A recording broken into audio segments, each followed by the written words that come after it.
ఇప్పుడు ఈ మధ్య కాలంలో వైఫ్ అండ్ హస్బెండ్స్ గొడవలు చాలా కామన్ అయిపోయాయి. ఎవరైనా ఇద్దరు ఏ గొడవ లేకుండా ఉంటే వీళ్ళు అబ్నార్మల్గా ఉన్నారా అనిపిస్తుంది. కామన్ అంత నార్మల్ అయిపోయాయి. ఎనీ రీజన్ ఇట్ మేబీ, ఏ గొడవ అయినా సరే వాళ్ళు ఫస్ట్ తీసుకునేటువంటి డెసిషన్ ఏంటి? డివోర్స్. అంతే. ఎందుకు అసలు ఇట్లాంటి ఒక థాట్ ప్రాసెస్ పెరిగిపోతుంది జనాలలో? What's the reason? ఇప్పుడు మన గ్రాండ్ పేరెంట్స్ జనరేషన్ తీసుకుంటే అక్కడ కూడా కొట్లాడుతుండే, అక్కడ కూడా ఎక్స్ట్రీమ్ స్పీక్స్ వరకు వెళ్తుండే కొట్లాటలు.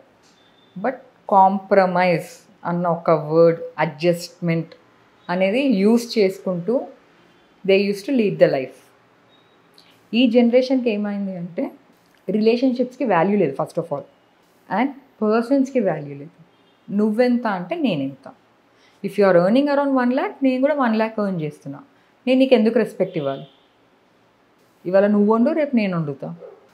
బేసిక్ గొడవ వచ్చేది అక్కడ.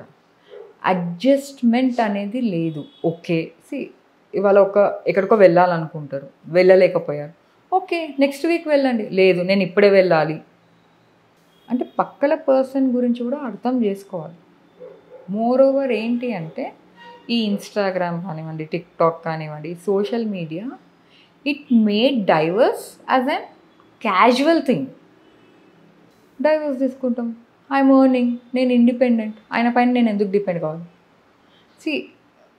ఆయన అని కూడా కాదు, వాడికి నేను ఎందుకు చేయాలి? రెస్పెక్ట్ అనేది లేదు ఈ జనరేషన్కి. సో రెస్పెక్ట్ లేనప్పుడు మీరు ఎలా కలిసి ఉంటారు? కొట్లాట కాదని not only husband and wife, kids పేరెంట్స్కి కూడా కొట్లాట అవుతుంది, కానీ దే ప్యాచ్ అప్. ఇక్కడ ప్యాచింగ్ అప్ అనేది లేదు, డైరెక్ట్ బ్రేకింగ్ అప్.